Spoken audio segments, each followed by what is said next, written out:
Hi beautiful people, Sheila here. Welcome back to my channel. Thank you for tuning in today. Thank you for dropping by to watch yet another interesting video. No, this one is not about Kampala. But anyway, today's video is a bit different. I know I'm always showing you the roads, but today I have visited my friend's home. She's building her house. She's soon finishing it yet, and I'll let you know when the housewarming is. The whole journey about this house is there on her YouTube channel. You can check her out. Mrs. Lutwama Rashida. She's always in my comment section. Any video of mine you click on, just look for Mrs. Lutwama Rashida, and then you can drop by. You can go to her channel and have a look at the whole process from the beginning to the end. So I'm going to show you around. These are the neighbors. Baneighbor Mbalaba, Baneighbor Babo. These are the neighbors. So we are in Chimwanyi. Yeah, this area is called Chimwanyi. There are still some plots of land available here. According to what I've been told, the plots of land around here are 55 million. That's 55 million, I think. 55 million, not I think. Oh, somebody told me that I shouldn't use the word I think, but whenever I use that word, it means I'm not very sure about what I'm saying. But poloti is 1,500,000. Me saying I think is because I'm not sure if it's 50 by 50 or 50 by 100, yeah? But I'm going to ask, and then I think I'll write it down here in the video. So this is the home, beautiful, lovely home, as you can see. Baneighbor Babo, the neighbors did not joke when it came to building. I think you can see it is flats and flats and flats and flats. So this area is really developing. Many people are building this side. So let me show you around.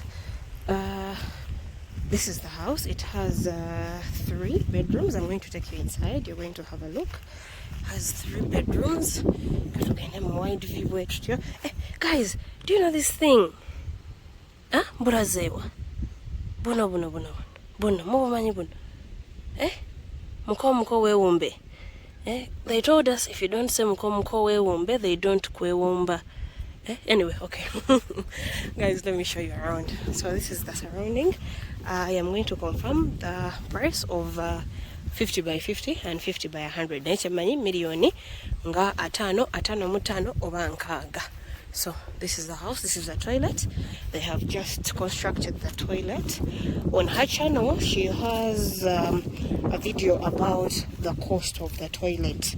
Yeah, in Bade bakagikola. So in case you want to know, toyi bajizimbira sente meka. Still, you can go to her channel and have a look and see the cost of the toilet.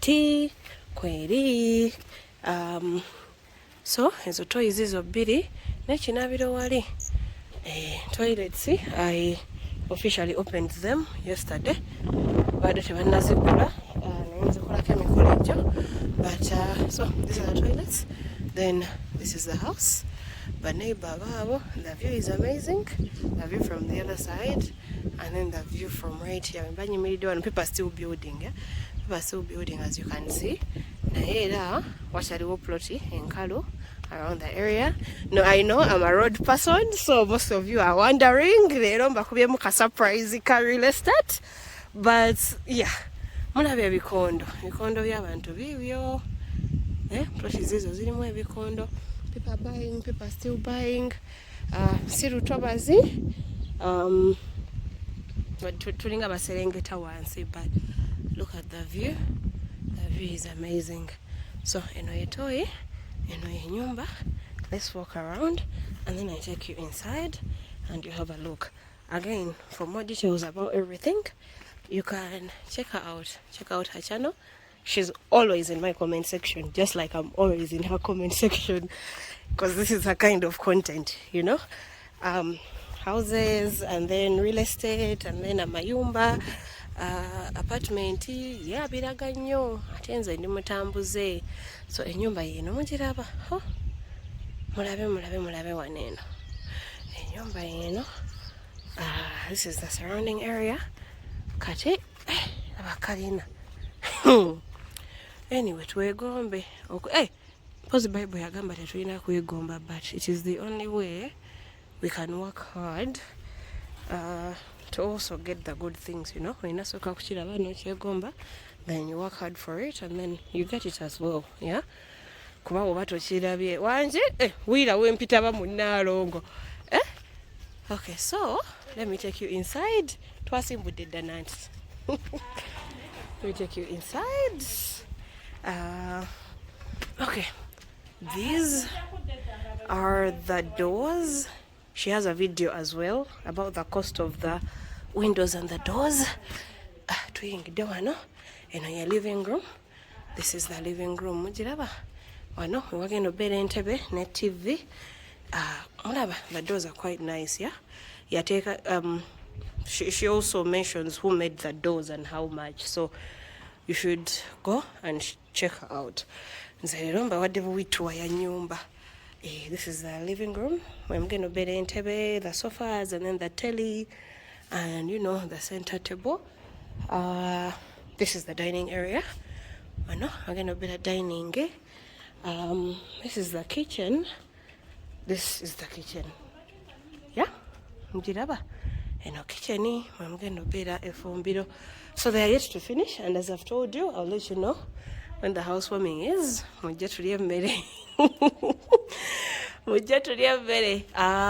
roofing is just finished. I think the roofing was about 40 million, I think. Million yana. Again, you're going to find all these details on her channel. Roofing, yali million yana. Mulaba amabaati ago n'emiti egyo bya bbeeyi okufa. Anyway, so this is the master bedroom. I know all these things because Amora is watching her videos. This is the master bedroom, as you can see. Master bedroom, it has a very big window. Guys, windows? Oh no, they say eyes are the windows to the soul, but anyway. Window yiyo, window nene. So anyway guys, mbadde mbalimbye, Mchala Rashida wuya agenda, ava kungamba nti roofing was 29 million. Roofing was 29 million. Mbadde mbalimbye, mbadde mbagambi roofing ya million yana. Roofing was 29 million. Anyway, this is the master bedroom. This is the bathroom for the master bedroom. Mujira very spacious, eh? So wagendawo bathtub awo, ne wagendawo toy, ne wagendawo sink. Kiba kyawedde dda. Tuba tetulina kye tugamba ggwanga, eggwanga liba terina kye litugamba. Roofing was 29 million. I have been corrected. Mbadde mbalimbye. Nga mutidde okuzimba. So, this is bedroom 1. Katulabe. Bedroom 1, yino. Eri master bedroom. Wetuva. Then, eno, bedroom. Mujiraba. Naye mulimu abasulamu. So I'm not going to enter there. You know the people who stick around okukuma ennyumba, eh? Basulawo. Then this is the second bedroom. So bedroom emu yabaana abalenzi, bedroom endala yabaana abawala. Then eri master bedroom eyabazadde for the parents. Then this is supposed to be the laundry room. This is the laundry room. Washing machine egendawo, laundry baskets and everything. They go there. This is quite big actually. It's quite spacious. The phone does not do it justice very well, but it is really big and spacious and motivational. I promise. Kasogena ku channel, you will see everything. You will be motivated to build as well. Kale nga we mutulaba tuli wano. Laundry room. Katulabe. Lino lyefumbiro. Hey, mami tulina ekisenge ekirala. Tulina n'ekisenge ekirala kikino. Oba mbadde mbalimba abantu. Eno TV room, eno reading room. This is not a bedroom. This is a reading room, stroke TV room, stroke playing room. Abana bazanyira muno, eh? This is the kids room to play. Nga we mubimanyi muno abana mwe bazanyira. Abana abali planned tebazanyira mu ddiiro, tebaddugaza ddiiro. Bazanyirawo. Eno kitchen, I already showed you because that is the dining. That's where we started from. Then, kanzije mama. Kakati, Hey, kati jonna bagambye eri laundry. Bannange. Anyway, eno ye laundry. Eno laundry. Eno pantry. Pantry, abatamanyi pantry. Pantry gye batereka emmere. Nga storage room y'emmere. Olaba effumbiro lyerino. Kati oyingira muno mw'osanga omuceere, akawunga, ebijanjalo obeera obiterese wano eri wabeerayo kuuka ne sinki, you know what I mean. Kati lino ffumbiro, eno pantry, eno ye laundry room mwe mubeera washing machine. Kati eri gye nabadde mugambye nti laundry room erina kuba bathroom. Erina kuba bathroom y'abaana. Mami badde gatugamba ki? Kati mulaba the modern houses zina concept of open dining and kitchen. So what we are going to do, akakasenge kawansi tugenda kamenya. Akakawansi tugenda kamenya. Okay, you come and show them this entrance. Wano. Kanya akasenge tugenda kamenya so that it's an open kitchen and dining. Then the other entrance gye mulaba wali eyingira mu kitchen. Tugenda jigala. Kitchen kana kasenge kaveewo eyo entrance eggalibwe obeere ng'oyingira buyingizi bw'oti from the dining to the kitchen to the pantry. Yangeri open.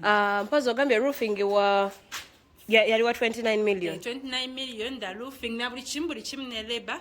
Then the house from the foundation to the wall plate yali 36 million. 36 million okuva ku foundation paka ku wall plate. Then roofing yakatulyako 29 million.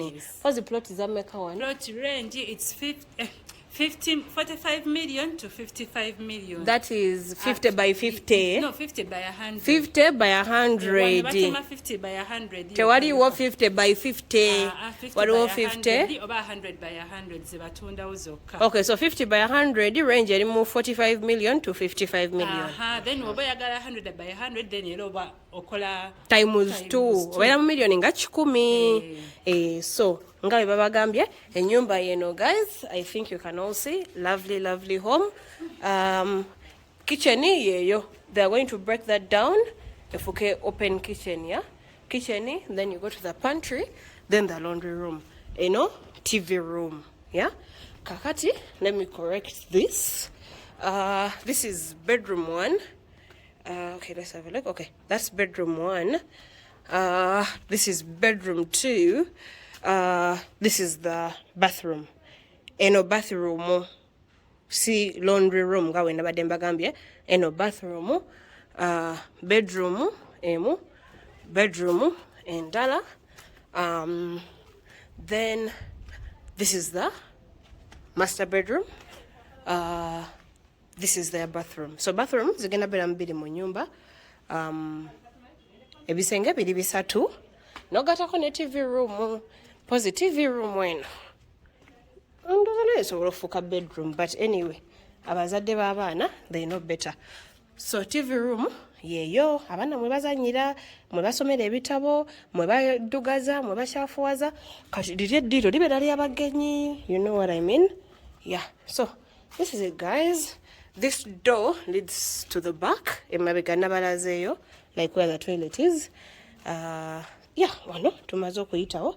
Your laundry room, washing machine, laundry basket, the detergent and all that. So kavyuko kako mukalaba when you're inside. When you're inside, that is what you see. When you're over here, that is what you see. Okay. So olugi lwagenda okuggala. Lwagenda okuggala, kitchen ebire open kano kaveewo ngo otambula butambuzi. So those are the prices. Sorry about the misinformation earlier on. Those are the prices of everything. Plotty, then building okuva ku foundation paka waggulu, then the roofing as well. So stage eddako ya kukuba floor wansi nza mulaba ettaka bali feelinga. Everything from the beginning is there on Rashida's channel. Byonna okuva mu ntandikwa. Ettaka bali feelinga era yatulaga nga bafiiringa ettaka ne bayiwamu amazzi and everything, yeah. So tuddako kukuba floor ne ceiling waggulu, so tugenda kuba floor wansi ne ceiling waggulu. Yeah, floor wansi actually webakubira floor. Okay, kyemanyi ekiddako kukuba kipande. Yes, okuba ekipande ne ceiling. So byebyo munnange bigenda maaso. This is the surrounding area. Waliwe waggulu wakyaliwo ku plot ez'okugula just in case, but yeah, plot zizo waliwe waggulu, wano we wansi. Let's get the view of the house, but this is it. So lovely people, thank you for watching, thank you for being here. Sheila here. If you're new here, please subscribe to my channel. If you are returning, I do appreciate you. Mujiraba enyumba yeyo roofing bakamumala, details zonna gyeziri ku channel yenze nzize balambuzaako bulambuza. I cannot have all the details. So thank you for being here. If you're new, please subscribe. If you are returning, thank you for coming back over and over. Let me know what you would like to know. In case there is something you would like to know, you can drop it down in the comments below. So about the commercial break, kati tugenda kuddayo ku video zaffe z'enguudo.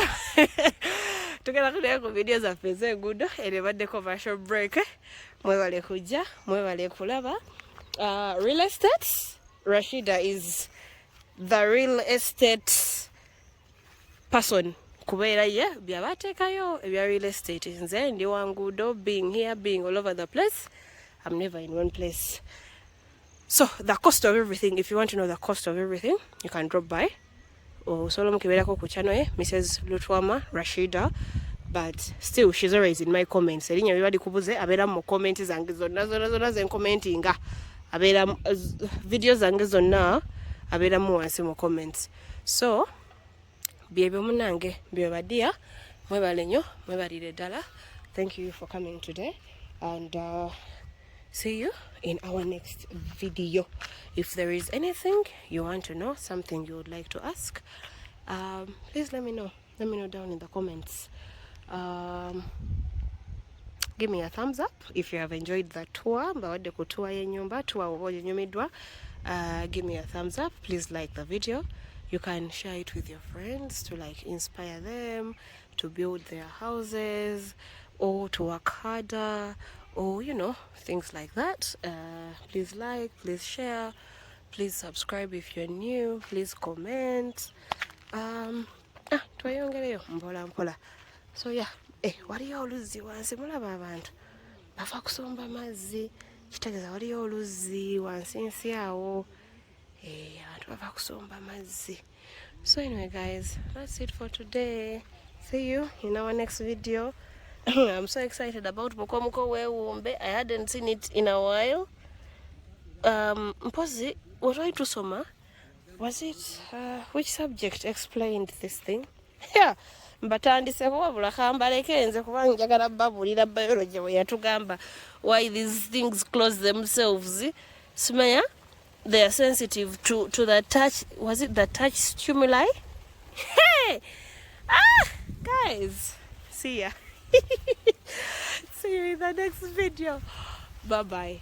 Chicha nada njagala. Tuli mawanyi is where we are. Kale byebyo no. Bye bye. Bye.